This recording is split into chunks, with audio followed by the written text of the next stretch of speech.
I'ma serve, I'm spinning.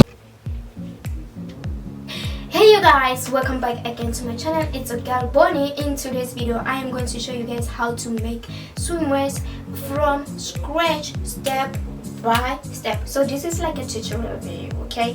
So I'm currently wearing the swimwears, guys. I don't feel so comfortable, I feel so naked. Okay, the fabric that I used here is the same fabric that I used to make the dress and also to make the skirt and the crop top. I posted two videos recently. I posted two videos where I was making those outfits that I'm talking about, the dress and also the skirt and the crop top. Yeah, so it was like a 1 meter fabric. So you see, with the 1 meter fabric you can make like a million and millions of outfits.